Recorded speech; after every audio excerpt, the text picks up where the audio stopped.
diligently sa salita ng Panginoon. We need to listen diligently sa pangangaral ng salita ng Panginoon. Ibig sabihin, yung word on diligently dito, yung salitang diligently, it means intelligently. Ibig sabihin, yung attentiveness mo, yung attention mo, i-focus mo sa pangangaral ng salita ng Panginoon. Ibig sabihin, maging matalino ka sa pakikinig ng salita ng Panginoon.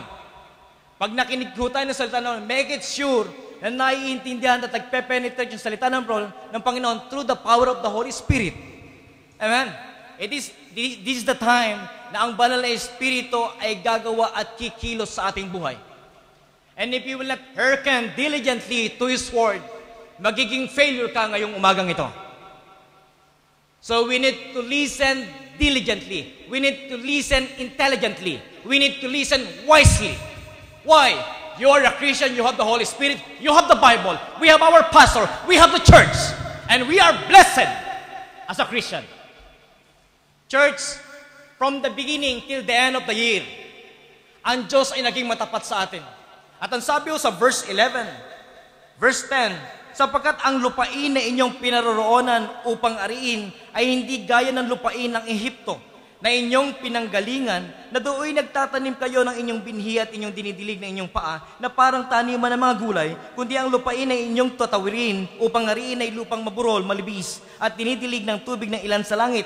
Lupaing inaalagaan ng Panginoon mong Diyos at mga mata ng Panginoon mong Diyos ay naroon lagi mula sa pasimula ng taong hanggang sa katapusan ng taon. Ibig sabihin mga Ted, mula nung ikay naligtas, ang paningin at ang tuon ng Panginoon, ang kanyang mga mata ay laging nakatingin sa iyo. Amen? Sa iyong pagtulog, sa iyong paggising, sa iyong pagkain, pagpasok mo ng trabaho, pagpasok mo ng eskwelahan, sa iyong pag-exam, sa lahat ng mga desisyong gagawin mo, ang Diyos ay pinagmamasdan ang lahat ng ating gagawin. That is the commitment of our Lord Jesus Christ. Our Lord Jesus is what? Is a covenant keeper. He was not a covenant breaker. Oted, muli po, siyasatin natin ang ating sarili sa pamagitan ho ng salita ng Panginoon. Kung paano ho'y iniuutusan, siya ho'y nag-uutos na sinasabi ho ng Bible na kung paano bilang mananampalataya, paano ko tatapusin ang taong ito at paano ko sisimulan ang taon na may masaya at mapagpalang buhay. Amen? Iba ho, pinagpaplanuhan 3 years, 2 years from now, 10 years from now, ano ho magiging buhay nila?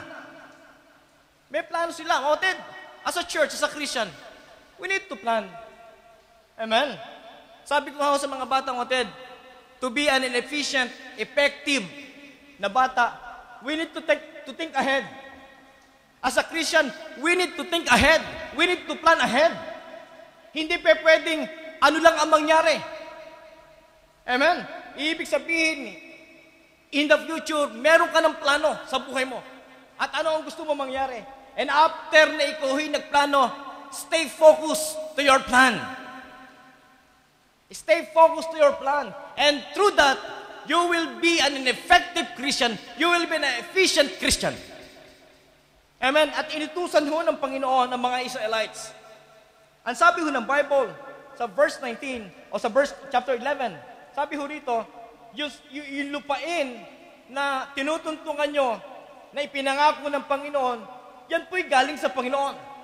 And to maintain and to keep this blessing, and to possess more, ang sabi ho ng Panginoon, verse 13, and it shall come to pass, if my commandments which I command you this day.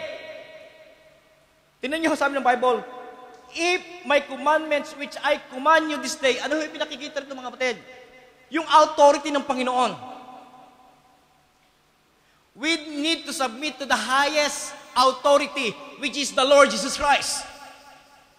Kaya ho yung iniuutos sa atin, which I command you this day, na dapat ho na, ano ho yung unang utos sa atin? Sabi ho ng Bible, from the Word of God, which I command you this day, verse 13, ang sabi ho, to love the Lord your God. Oh, kapatid, nawa maging pangako, maging covenant natin sa Panginoon. Bago natin tapusin ang taon ito, bago natin simulan ang taon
kapatid.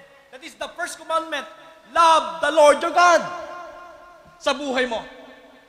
Tingnan niyo ang sabi ng Mark chapter 12 verse 30. That's why mga kapatid, from the beginning till the end of the year, what is your commitment to the Lord? Is your commitment is in your work or in your business? Ang commitment mo ba na sa ibang bagay? Church, mga kapatid sa Panginoon, let's put our commitment to love our God. Let's give our commitment to love our God. Ano ang sabi ng Mark 12, verse 30? Mark 12, verse 30. Ready? Read. And thou shalt love the Lord thy God with all thy heart, and with all thy soul, and with all thy mind, and with all thy strength. This is the first commandment. Maliwanag ang sabi ng Bible, mga kapatid. What is the first commandment to do? To love the Lord thy God. At hindi tayo hunang tinatawag with all thy heart. What is heart? Your feelings. Yung emotion mo. What's the next? With all thy soul. Ano ako? Yung pag-iisip mo. What else? With all thy mind. With all thy strength. And nakita ko, kapatid, pag sinabi hong love the Lord thy God, ibig sabihin, iisa lang ho'y tinatakbuhan ng isip ko, iisa lamang yung tinatakbuhan ng katawan ko, iisa lamang yung tinatakbuhan ng puso ko, kundi mahal ko ang Diyos, hindi pwede mahal ko siya. Hindi pwede gusto ng puso mo ang mundo, hindi pwede gusto ng isip mo sa Diyos, hindi pwede gusto ng katawan mo ang mundo, hindi pwede magkakaiwalay siya. Pag sinabing love the Lord thy God, with all that, may magkasama. Ibig sabihin, nakapokus siya na ang buhay mo laging mahal ng Panginoon. He was the top of everything. Sabi, this is the first commandment. At kung ito hindi natin magagawa, mga kapatid, we are lost. Kapag hindi mo nagkulang mahalin ang Diyos higit sa lahat, you are lost. Nawawala ka. Kaya sabi mo ng Bible, if I love the Lord thy God, kung yung aking puso, ang aking kaluluwa, ang aking isip at aking lahat, ay nakatuon ho na ibigin ng Diyos. Ibig sabihin, ako rin ho pala makikinabang. Hindi ka mawawalan. Tingin ho kayo maigi, ang preaching maiksi lang. Hindi tayo aabot ng 2 hours.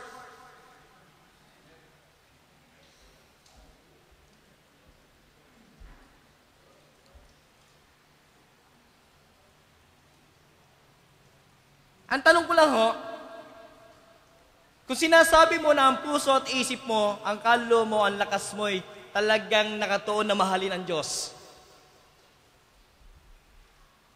Sa akin ho, Ted, masama ho pa magtrabaho para sa pansarili? Hindi po. Pero nga, Ted, kung yung trabaho nga yan, ilalayo ka para mahalin ang Diyos, sa tingin ko po, mali.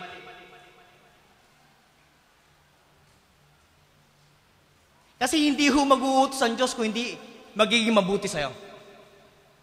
Sa tingin niyo ba pag nag-uutos ang Diyos makasasama sa atin? Sumagot ho kayo.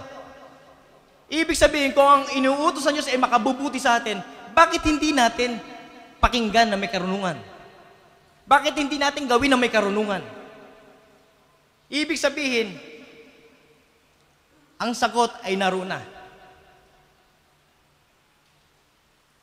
And how to express my love to my God? Paano ko ipadadama? Kung sinasabi mong mahal mo ang Diyos, what will be the result? How could I express yung pag-ibig ko sa Diyos?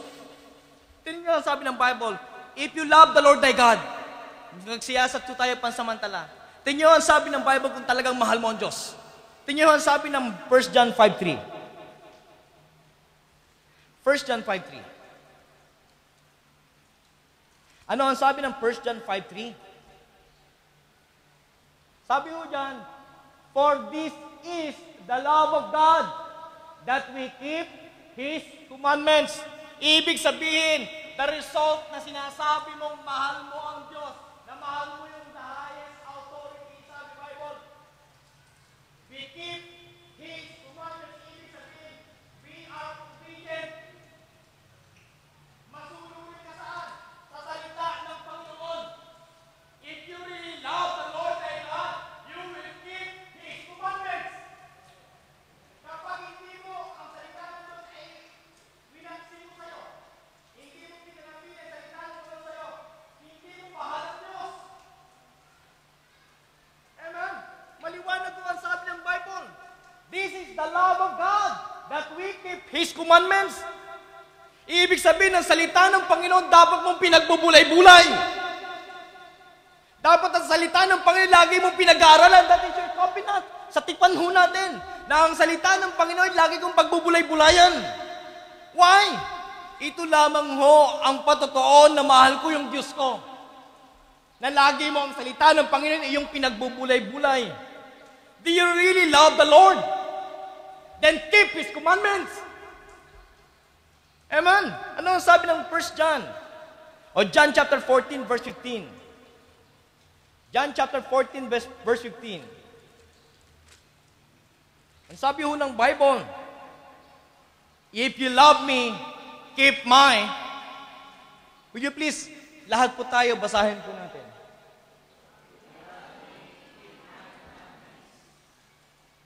Kapag nakasulat po in red letters, it means it came from the mouth of our Lord Jesus Christ. Sa Bible ho, nakasulat yan in red letters. Ibig sabihin, galing mismo sa bibig ng Panginoon yan. If you love me, keep my commandments. Ibig sabihin na naman ang salita ng Panginoon, dapat ito ipinamumuhay mo. If you really love the Lord.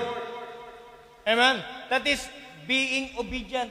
Yan ho'y makikita sa atin. So keep all commandments which I command you this day, sabi ho ng Bible, love God. Sino ho nagkukumand? Ang Diyos. Sino ba ang Diyos sa atin? Ang tanong ko sa inyo.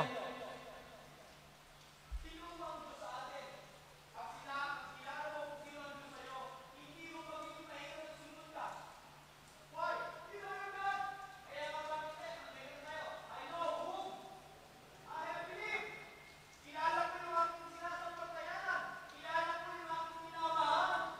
Ibig sabihin, He was the highest authority. He was the supreme God. He was the sufficient God. He was the eternal God. Hindi ako titigil. Hindi ko hayaan sa salita ng Panginoon. Ikaw lamang at ang Diyos nakakaalam kung ang salita ng Panginoon minamahal mo. Amen. Kapatid, love God. If you love God, keep His commandment. Amen. So makikita yung pagiging obedient mo sa salita ho ng Panginoon. Or this is the will of God.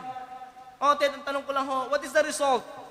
Obedience. Ibig sabihin, bakit ho ba napakahalaga na ang salita ng Panginoon ay aking ipinamumuhay? Ano ho yung magiging bunga sa akin nito? Tingnan nyo, sabi ng Deuteronomy 11 verse 8. Deuteronomy 11 verse 8. Tingnan nyo yung utos ng Panginoon. Therefore, shall keep all the commandments which I command you this day. Why? Why we need to keep? That ye may be strong. Ulitin nga ho natin mga kapatid. Verse 8. Therefore, shall ye keep all the commandments which I command you this day. Why? That ye may be strong. Mga kapatid, ang liwanag ang sabi ng Bible. Bakit daw po kailangan natin i-keep ang salita ng Panginoon? Bakit kailangan natin pamuhay sa Panginoon? Bakit kailangan natin that ye may be strong? Para lumakas pala tayo. Ibig sabihin, ang pag-aaral sa sarili na burdensome sa'yo, hindi dapat mabigat. Ito ay nagpapagahan sa buhay mo. Amen? Sabi ng Bible that ye may be strong. Kapag sinunod mo at pinagbubulay-bulayan mo ang salita ng Panginoon, it was the way to make strong. Eh kung lalakas ako mga kapatid, basahin ko ng basahin to. Hindi ba pag alam mo, pagkain, nakalala ko, kain na ng kain? Hindi ba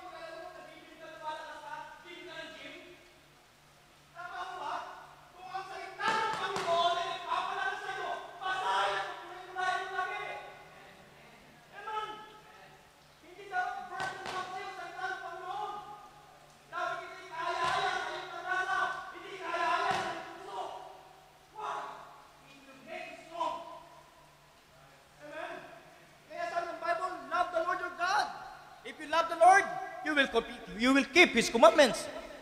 And if you will keep His commandment, it was the way to make you strong. Sabi ho ng salita ng Panginoon. Lalakas pala ako. Ibig sabihin, hindi ko dapat pabayaan ito mga kapatid. Sa aming mga bisita, hindi dapat pabayaan ang salita ng Panginoon. Ang salita ho na hawak ko namin, yung aming pinagbubulay-bulay, ito ho yung ginamit ng Panginoon para makilala ho namin yung Diyos namin. Amen? What next? Na makita ho natin, kapag ikaw ay sinunod mo yung salita ng Panginoon, it was the way to make you strong. And secondly, ano ang sabi ng verse 8? Which I command you this day, that ye may be strong and go in and possess the land. Whither ye go to possess it. Tingnan niyo ho, kapag pala salita ng Panginoon ay pinagbulay-bulaya mo, ito in-apply mo sa iyong buhay, ginamit mo sa iyong pamumuhay.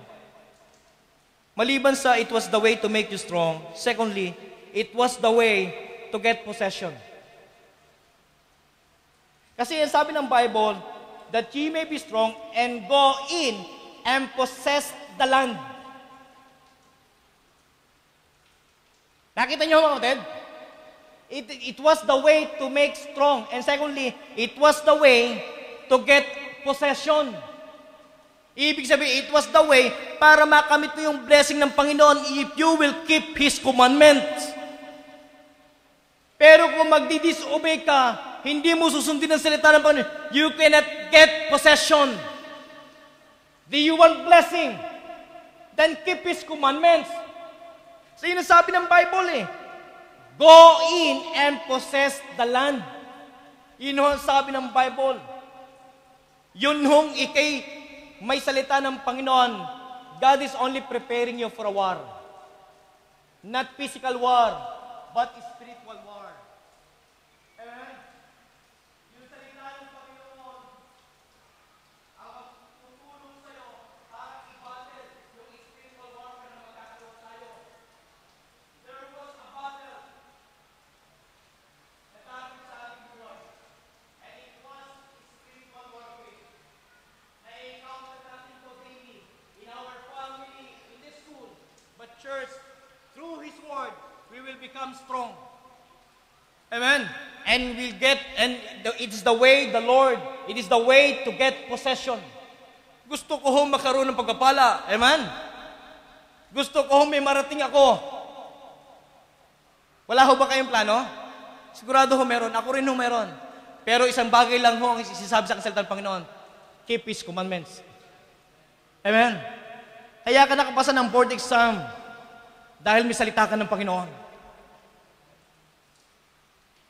Kaya ka nakagraduate ng koleyo kasi yung mga magulang mo may salita ng Panginoon. Kaya ang business mo pinagpapala ng Panginoon kasi may salita ka ng Panginoon. If you will depart His word to your mouth, to your heart, God will not give you good success.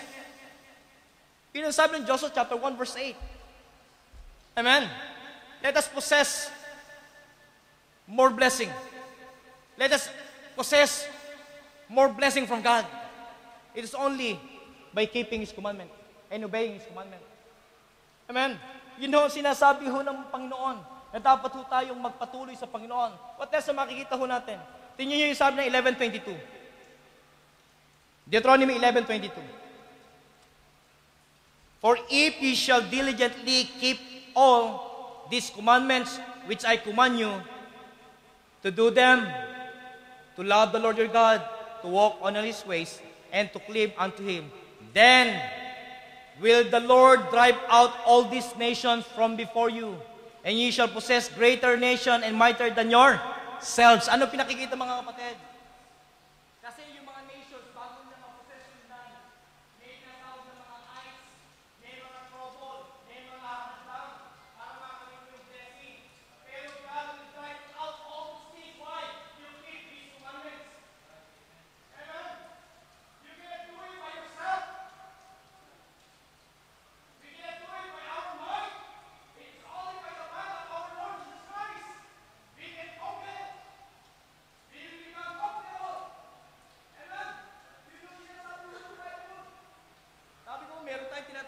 fear, discouragement, no? Pag-aalala, worries. Pero all these things, kapag ang Diyos ay nagsalita na, kapag ang Diyos binigyan ka na ng salita, parang lahat, tinulungan ka ng Diyos.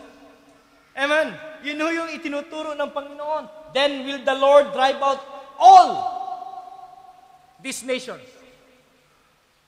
No? Para bang eto na yung blessing eh.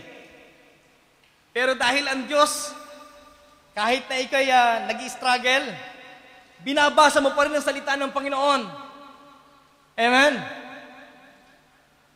Ginagawa mo pa rin ang paraan ng salita ng Panginoon, magkaroon ka ng panahon. Hindi dapat masisira yung panahon mo sa salita ng Panginoon.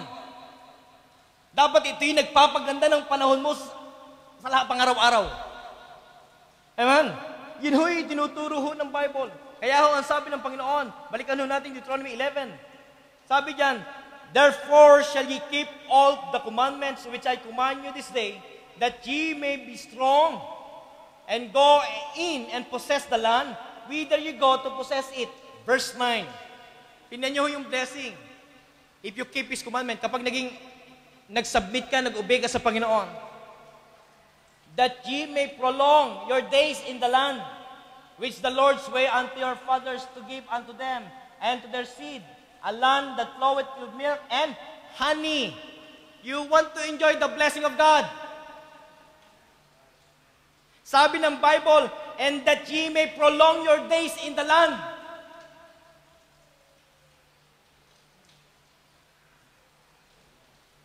If you want to enjoy the blessing of God, then what? Obey His commandments. Sabi ng Bible, it will prolong. What? It will may prolong your days in the land. Yung hindi, ito blessing ng Panginoon, hindi mo enjoy. Bakit? Ala ka na eh. Mahina ka na. Sabi ng iba, this coming daw po, December 21 ba? Balitang balita ito eh. The end of the world. Sa akin naman, challenge to. Pero niniwalam tayo, hindi eh. Alam natin darating ang Panginoon, pero walang exact date. Okay? So, maging sa Bible, alam na natin, anytime darating ang Panginoon. Pero, no exact date. Pero ang challenge sa akin, totoo yun. At hindi dapat natin ignorante ron. Darating ang Panginoon. Ibig sabihin, gawin natin yung lahat ng paglilingkod sa Panginoon. Amen? Hindi ka na dapat kinakabahan. Kinakabahan ka ba pag darating ang Panginoon? You might be saved. Kailangan mo maligtas. Kailangan tanggapin mo si Kristo bilang iyong Panginoon tagapagligtas. Amen? Kaya Ted, kung ikaw rin na talagang mahal mo ang Panginoon, you will give all your best to your King. Lagi sinasabi, we are serving the King of Kings and the Lord of Lords. Is that true? And sabi ng Bible, it was the way to keep possession. Ibig sabihin, sometimes si mga kapatid, blessing na, naging sumpa pa. Why? You never keep His commandment. Did you experience that? Blessing me, naging pasumpa. Tinapay na, tinapay. Bakit? Hindi mo kasi pinatili at hindi mo pinamuhay sa lisan ng Panginoon. Kasi inulan natin yung sarili natin. Inulan natin yung mga kailangan natin. At sometimes, we struggle sa ganitong pagkakataon. At pangkaraniwan, natututo lang tayo pag huli na. Dapat hindi na tayo matuto pag huli na eh. Bakit? Nasulat naman sa Bible, mga kapatid, baka kailangan pang maranasan para masabing mali ka. Danyo tayo mahilig eh. Bakit kailangan pang maranasan mo para sabing, tama ka? Sinasabi na nga ng Panginoon din, just obey. Wala namang mawawala sa'yo. Magkakaroon ka pa. Amen? So that's why it was the way to keep possession.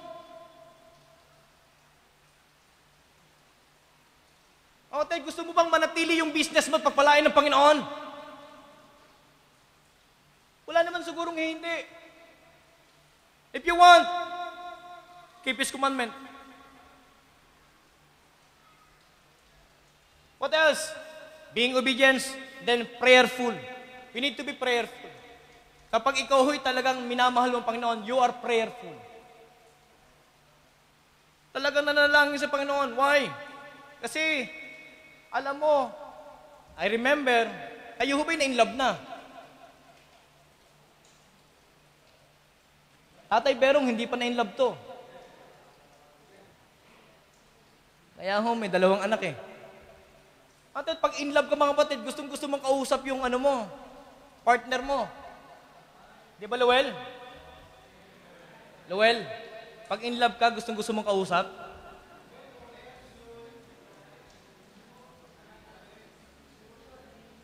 Eh, layo-layo ng Laguna. Dalawa pa taga Laguna. No? Ay, pag na-in-love ka, walang malayo o malapit. Alam mo, Ted, kahit nasa malayong lugar kapag mahal mo ang gawain ng Panginoon, mahal mo ang Diyos, pupunta ka sa church eh. Nagtataka nga lang ako eh. Bakit siya yung malapit, siya yung late eh. Sinasabi mo, mahal mo ang Panginoon? Hey! Nakikinig ka ba? Sinasabi mong mahal mo ang Panginoon, then you are late? Kaya ang sabi ng Panginoon, hearken diligently. Ibig sabihin, sa pakikinig ng salita ng Panginoon, pangalan ng Panginoon, you listen wisely, attentively. At if we really love the Lord, ako nga dati, nung sinabi ko kung mahal ko si Ma'am Lulay, 2 hours before, andun ako eh. Pero ngayon, siya na naghahantay sa akin.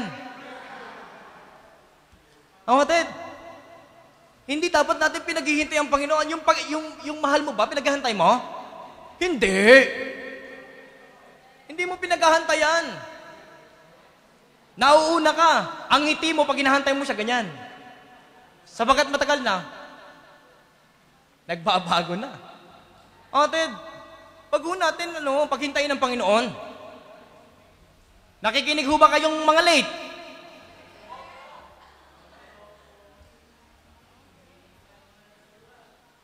Eh, sinasabi ko lang naman ho ito ng hindi ko man kayo pinapagalitan. Sinasabi lang ho natin yung tama. Aha. Gusto niyo pa ho bang makinig? If you really love the Lord, then, kapatid, pagbutihin, pag-usayan natin. Kung mahal na taga Panginoon, pag-usayan natin lahat. Ano ho?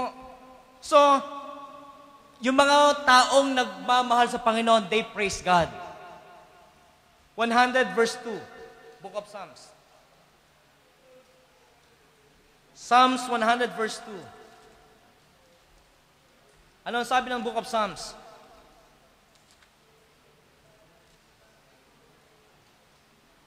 Ano ang sabi? Psalm 100 verse 2. O verse 1, sama ho natin. All together now. Make a joyful noise unto the Lord, all ye lands. Serve the Lord with all gladness. Come before His presence with singing.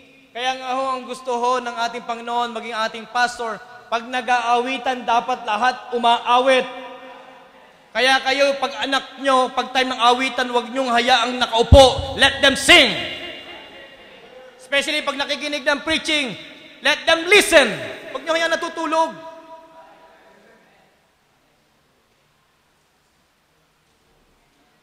Sa susunod, lagyan nyo ng unan.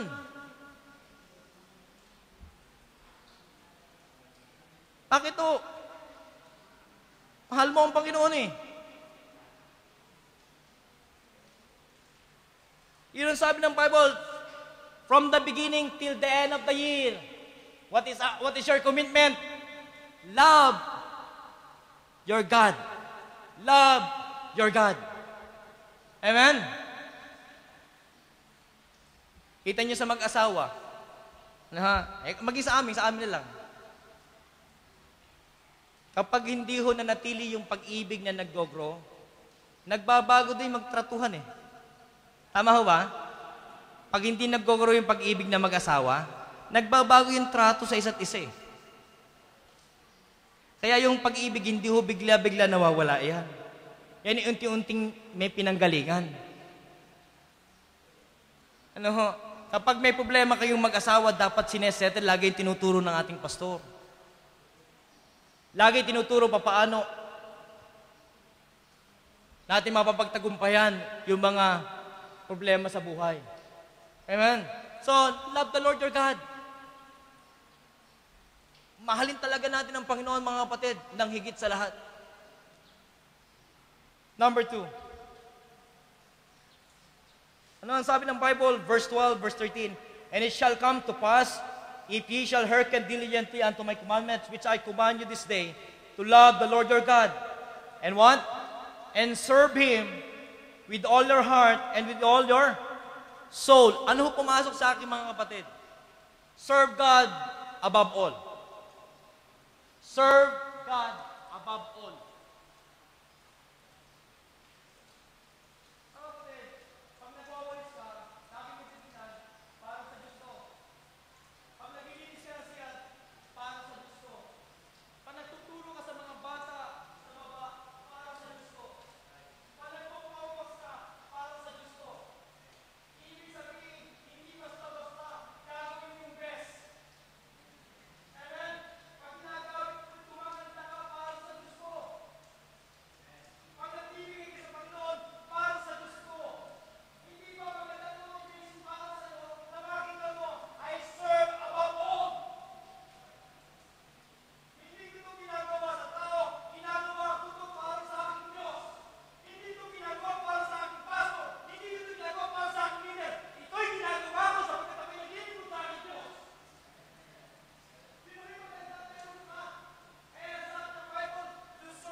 Sabi, mga kapatid, this is the very purpose of my life and even your life, to serve God. Kasi ho, pabalikan nyo po yung Book of Exodus, chapter 8, hanggang chapter 9. Lagi yung sinasabi ng Panginoon kay Moses, let my people go, that they may serve me. 4 na beses, chapter 8 and chapter 9. Lagi yung sinasabi ng Panginoon kay Moses, pasabihin mo kay Pharaoh, let my people go, that they may serve me. Ibig sabihin, the very purpose ng buhay ko, kaya ko nila sa Panginoon, is to serve God. If I not serve my God, then what? Ano purpose ng buhay ko? Ibig sabihin, kahit nag-aaral ka, serve God. Amen? Pag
Parang tulog na kayo, ah.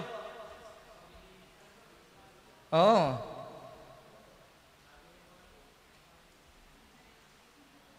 Pag nakita nyo tumutuloy yung mga pawis ng mga leader. Pero ginagawa naman nila yun para sa Panginoon. Ginagawa namin para sa Panginoon. Eh, sinasabi lang ho namin, dapat sama-sama tayo. Sama-sama, mas masaya. Tama ba? Mas marami, mas madaling matapos. Tama. Maraming salamat nga ako sa mga Sunday school teachers lower. Alam niyo ba? Muntik na makulay puti yung halaman. Pero every Saturday yata ng gabi, pinupunasan nila yan. Si Lloyda, si Grace, si CJ. Ewan ko lang kung ano sinasabi habang pinupunasan. Gabi na, alas 10 na, puyat na ako, wala na ako bukas. Hindi ho. Pinupunasan nila yan. Di ba ang ganda na ang buhay mo nagagamit sa Panginoon? Paggamit ho natin. Amen? Paggamit ho natin, serve God above all. That is the very purpose ng buhay ko. Let my people go that they may serve me. Yun ho yung layunin ng Panginoon, magpagamit tayo sa Panginoon.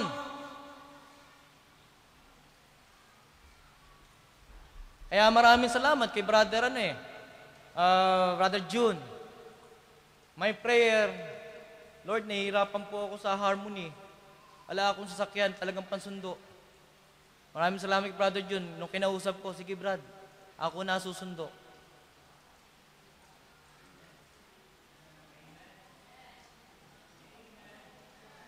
Kasi mahihirapan talaga kami. Alam niyo ba yung papunta ng Harmony, punta rito, sinaraduhan lahat ng heritage Ang hirap talaga. Kaya sabi ko sa inyo sa Harmony, mga kapatid, yung pagpapagal, yung paglalakad nyo, nakikita ng Panginoon yan, do not stop. Kaya every Saturday, pupunta kami, nagba-Bible study kami, sila preacher ba, nagpupunta rin, ang layo rin, blessing lang, sa kanya sila preacher ba, na ginagamit. Sapagkat naman yung panalangin niya bigyan niya yung sasakyan at magamit sa gawain ng Panginoon. Kaya kung sino man ang gagamit sa kanyang picture pong, alam niya, wala hindi lang na magkakonflict, pinagagamit niya. Ang driver, Tatay Doming. Maganda na maluma ang sakyan mo sa gawain ng Panginoon. Kaya maraming salamat kay Brother June. Ipag-pray niyo si Brother June na magpatuloy na sa mundo sa Harmony. Parang hindi ko narinig si Brother June. Ulitin ko, ipagpanalangin po natin si Brother June na siya ay magpatuloy na sa mundo sa Harmony. Sa panalangin lang talaga tayo aasa Alam ho, parang namumutla ka, Brother June. Hindi. Nung in-approach ko siya, sabi niya sa akin, walang alinlangan. Sige, Brad. Susundo. Kasi, sa ganung parang ka pwedeng gamitin Ipagamit mo. Hindi yung lagi ka nag-excuse. Puro ka excuse. Wala ka, di ka magagamit sa gawain ng Panginoon. Isakyan ka, pagamit mo naman. Yung in-order ko kasing aeroplano, hindi pa darating. Saka wala pang bababaan. Amen? Kaya, Brother June, okay ba yun? Answered prayer na ho tayo. Ganun talaga Serve God above all. Pag sinasabi mo, serve God above all, this is your commitment. Ibig sabihin, anumang meron ka sa buhay, ipagamit mo sa Panginoon, huwag mong pagdamutan ng Panginoon. Amen? Maraming salamat din kay Darwin. Bakit ho? Kung wala si Darwin, baka mahirapan ho ako personally. Bakit? Every day, siya sumusundo sa Harmony. Faithful yan. Ilang taong ka na sumusundo? Ilang linggo? Isang taon na, si Darwin. Nasaan si Darwin? Ayan. 7 o'clock. 7:30. Alis na yan dito. Gamit ho yung sasakyan ni Perry. Kaya gamit sa sasakyan ni Perry. Nihintay ko nila, ibigay sa akin ni nanay Hindi, joke lang ho. Kaya sa kapatid, serve God above all. Kapatid, paglingkuran natin ng Panginoon. Mga married men, young people men, paggamit tayo sa Panginoon. Tingnan nyo ang sabi ng Bible. We are mandated to serve God. Why? Ito ang gusto ng Panginoon. We are mandated to serve God. Tingnan nyo ang sabi ng Bible. Deuteronomy 11:14.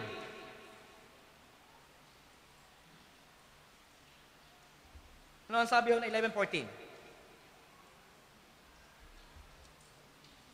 All together now, read. That I will give you the rain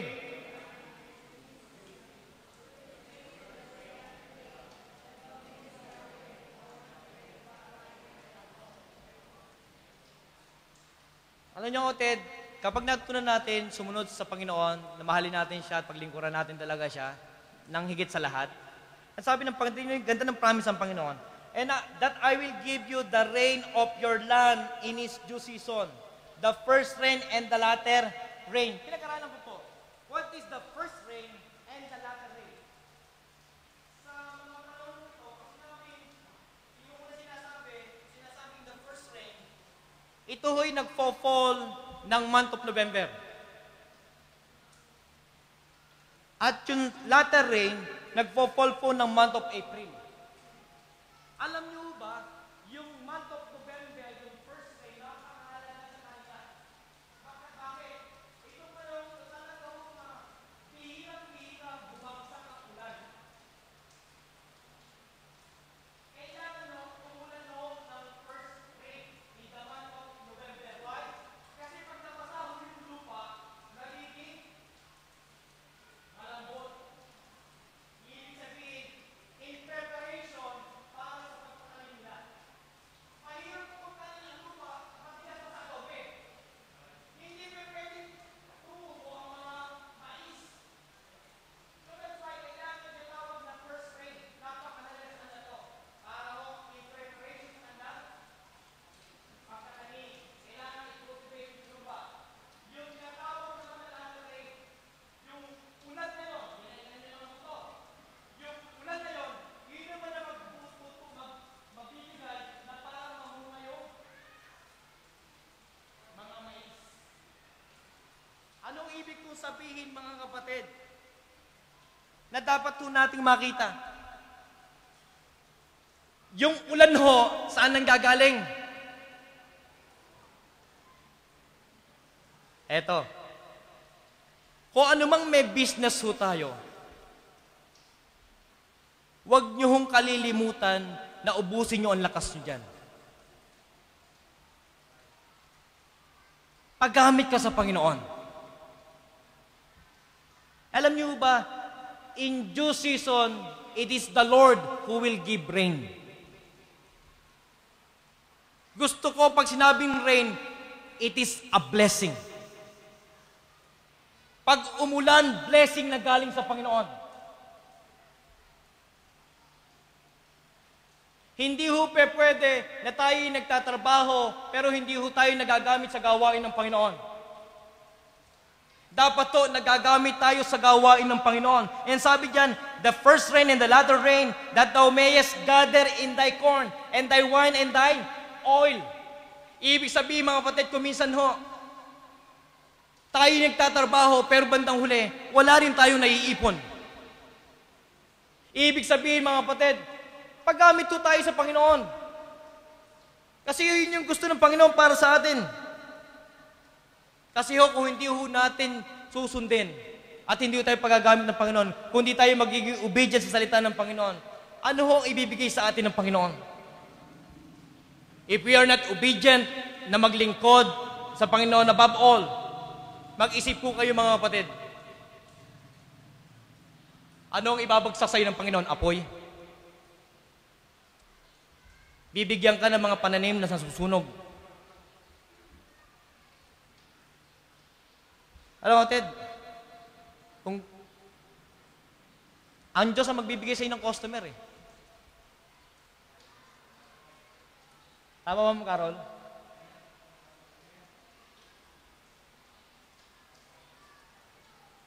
Let's look sa buhay ni Ma'am Carol. Sa kabila ng kanyang dinaanan, pero ang dami ng mga kanyang mga lumalapit sa kanya. Mga dating customer, ina-approach kasi si Ma'am Carol naman, very approachable naman to eh. Biniless siya ng Panginoon eh. Sa nakakakilala sa kanya, marami siyang dinaanan, pero makikita niyo naman ho yung magagandang bagay na ginawa ng Panginoon para sa kanya. Kung anumang meron kayong business, trabaho, Ted, let God be your partner. Are you listening? Outside, kung nasa Jinga Juice ka, let God be your partner. Kung ikay mayroon kang karwas, let God be your partner. If you're working, let God be your partner. In any agency na meron ka, let God be your partner. If not, God will not give you. Sabi ng Bible, tingnan nyo sino nagbibigay ng increase. Tingnan nyo, sabi ng verse, tingnan nyo sabi dyan, verse 14, latter rain that thou mayest gather in thy corn. Ibig sabihin, ang Diyos ang nagbibigay ng increase sa mga pananim natin. Ang Diyos ang nagbibigay ng increase sa mga pagtatrabaho natin. In any blessing, ang Panginoon ang bibigay ng increase, hindi ho tayo. Amen? Makikita nyo yung blessing ng Panginoon. Kapatid, kahit nagtitinda ka lang, hindi lang, kahit iyan lang yung in-invest mo, kahit diyan ka lang umaasa, kapatid, huwag mong itatanggalin. Let God be your partner. Amen? Bakit? Siya ang tutulong sa'yo eh. Napakahalaga ho niyan sa atin. Tingnan nyo sabi ng Bible. Buksan po natin. 1 Timothy 1:12. Ito ho yung sinabi ko kanina. But before that, 11:16. Pakibasa po pala. O verse 15 po, sorry. Deuteronomy 11:15. Alam nyo ho, pag ikay binigyan ka ng ulan ng Panginoon, He will give you corn. Mga pananim na meron ka. Verse 15. And I will, get your Bible please. Verse 15. And I will send grass in thy fields for thy cattle, that thou mayest eat and be full. Tinanong ko si Brother Robert, Brother Robert, ano kinakain ng baboy ramo mo? Mga damo. Ibig sabihin yung damo, pagkain yan eh. Hindi na ho ganun kalaking ginagastos niya, pero kapag may damo, buhay. Ang kambing. Hindi ba blessing yon galing sa Panginoon? How much more talaga magiging faithful ka throughout the years? How much kung ikay mamahalin mo na yung higit sa lahat? How much kung paglilingkuran mo ng Panginoon above all? Amen? Si Brother Dan Resio, hindi na ho ganun bata. Yung lakas niya dati pag nakaka-partner namin dito, talagang wala rin kainan eh. Pero ngayon, ano na siya eh. Mahina na tuhod. Alam mo, hindi na ho pabata ito. Ano ho? Yung dati pag nakikita ko siya rito, after ng trabaho, diretso rito, talagang trabaho siya. Ngayon, hindi na. Ate, wag na ho hintahing mahinang-mahina tayo sa gusto na paggamit sa Panginoon. Habang malakas ka, paggamit ka sa Panginoon. Amen? My service to my God is not based in feelings, but my conviction, but my commitment. Ako ho, maglilingkod sa Panginoon kahit hindi ako okay.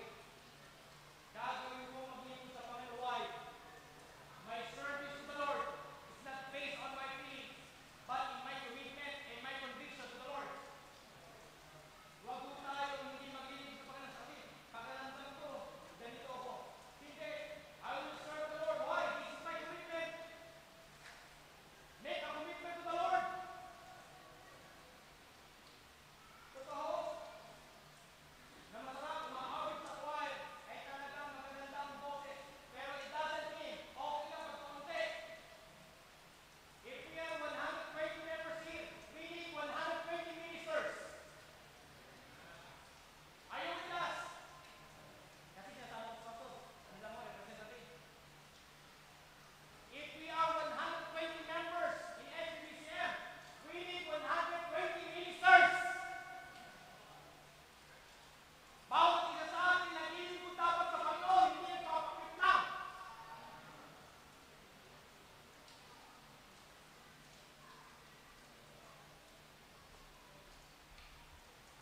Let's give ourselves to the Lord. Number 3. After they love God, after they obey God, tingnan yung sabi ng chapter 12, verse 11. Chapter 12, verse 11.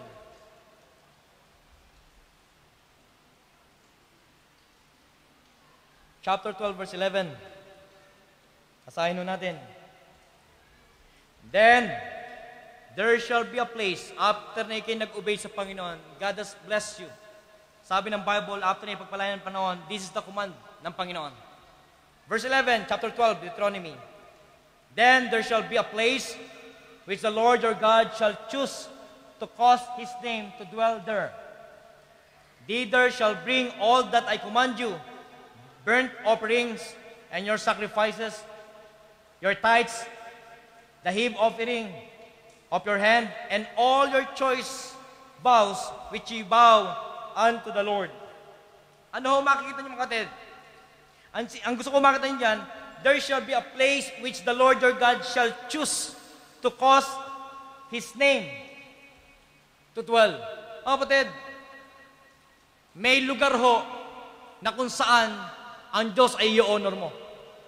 Ito yung church mo. Ibig sabihin ni number 3, the command, in all the blessing, in all the increase, honor the Lord. That is number 3. Kasi sabi ko sa Bible, verse 13, take heed to thyself that thou offer not thy offering in every place that thou seest. Hindi lahat, hindi sa iba't ibang church, kundi sa church mo, doon mo dadalhin yung mga offering mo. Honor the Lord. Kailangan natin ang Diyos lagi pararangalan sa buhay natin. Kapag hindi ho, mga kapatid, mawawalan ho tayo. Kaya sabi rito, who does not thank for a little, will not thank for much. Yung mga taong hindi mapagpasalamat sa maliit, hindi magpapasalamat sa malakihan. Yung hindi pwedeng pagkatiwalaan sa maliit, hindi pwedeng pagkatiwalaan sa malaki. That is the principle na itinuturo sa atin sa salita ng Panginoon. So matutunan natin na magpasalamat sa maliit na bagay.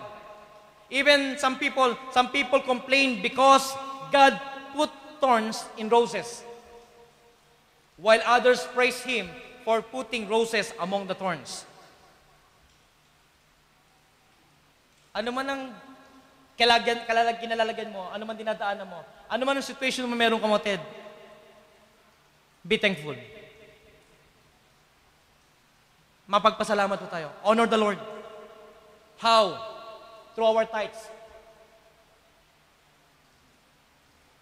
Tithes is thanksgiving. We know tithes is paying, but it's also, it symbolizes yung pasasalamat mo sa Panginoon. Kung paano ka magpasalamat sa Panginoon. Tingnan niyo ang sabi ng Malakay, chapter 1, 6 to 8.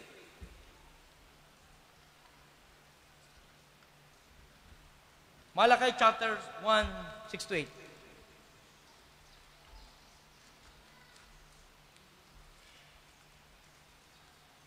Yan na po kayo.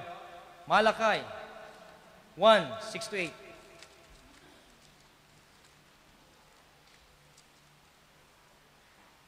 Sahin po natin. 6 to 8. A son honoreth his father, and a servant his master. If then I be a father, where is mine honor?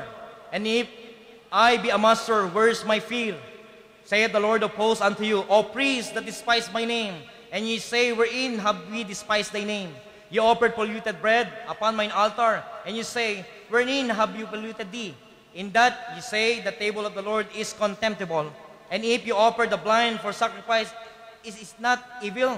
And if you offer the lame and sick, is it not evil?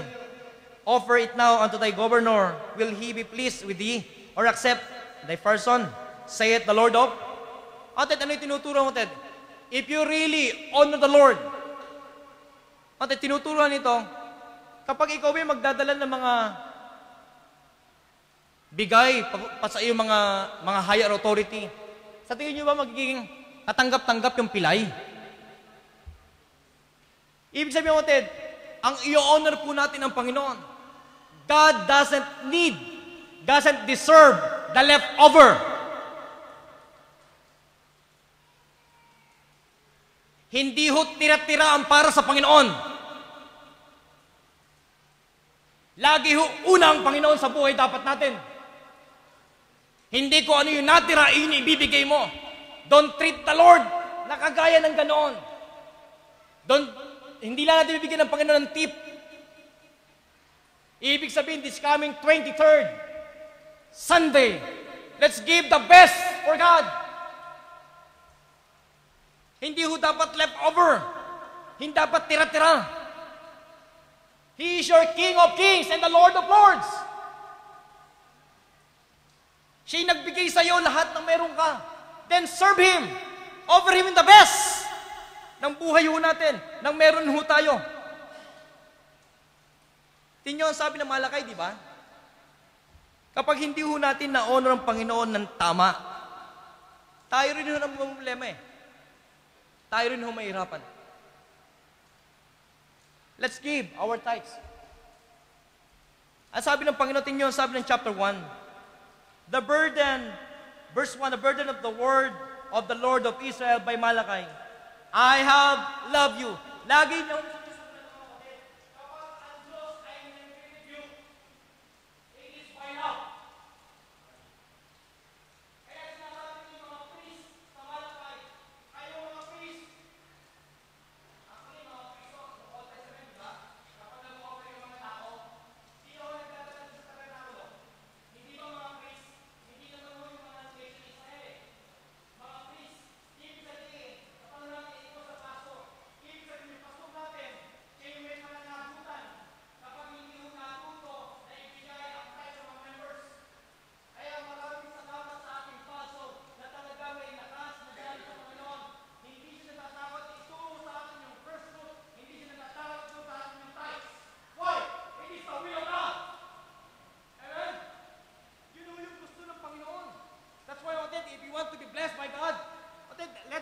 consistent.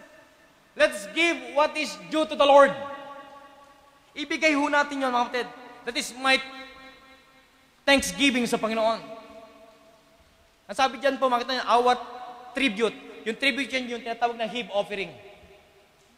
My thanksgiving. Why I need to give my thanksgiving sa Panginoon, sa our first fruit. Ang nakita ko, Ted, when you offer your thanksgiving sa Panginoon, offer it with rejoicing. Kailangan ho, sa Sunday ho, pag nag-offer ka sa Panginoon, masaya ka. Ibig sabihin, walang paglagyan yung kasiyahan mo na meron ka. Bakit? Pasasalamatan mo yung Panginoon, i-extend mo yung pasasalamat mo sa Panginoon. It doesn't mean, tapos ka na sa first fruit mo, hindi ka na magpapasalamat this coming Sunday. Let's give all the honor to the Lord. What else? When you give thanks sa Panginoon, this is the evidence of abundance blessing ng Panginoon. Pinagpala ho ba tayo ng Panginoon for 1 year? O Ted, kapag kayo'y nagbigay ng thanksgiving sa Panginoon, it is the evidence of abundance blessing. Thirdly, it was a token of God's sufficiency. Yung kasapatan ng Panginoon sa inyo. And fourthly, it was the greatest means of divine sufficiency ng Panginoon. Ewan ko, mag-a-agree kayo sa mga Ted. Sa lahat ng ating pangailangan, it is a miracle na kung paano pinrovide ang lahat ng mga bagay na ito. Amen? Let's have a thankful heart. Just stand up if you want this blessing, if you are longing for this blessing. And I will close with this. My brethren in the Lord, we have seen the great acts of God in every family, individually. It is the Lord who started. Kagaya ng sabi ko rin na, God is a covenant breaker.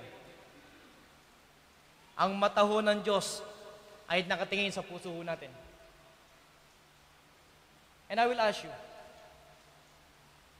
my brethren in the Lord, do you want provision? Do you want protection? Do you want preservation? Do you want promotion? Do you want prolonged life? Then if you want, today, come and kneel to the altar. And let us have our commitment. Today, Lord, December 16. I will commit to the Lord that I will love Him. I will serve Him above all, and I will honor Him. We have 365 days in 1 year. Ted, let's honor Him every day in our life. Tayo po tayong lahat.